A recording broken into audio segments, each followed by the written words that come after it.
Hey guys, welcome back to the channel.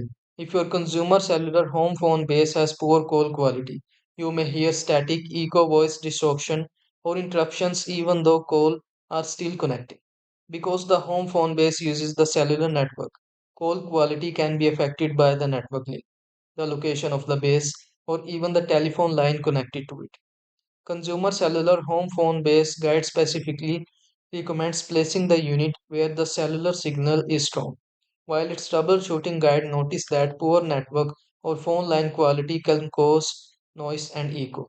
So you can try these steps to fix the issue. 1. Move the home phone base closer to a window or exterior wall.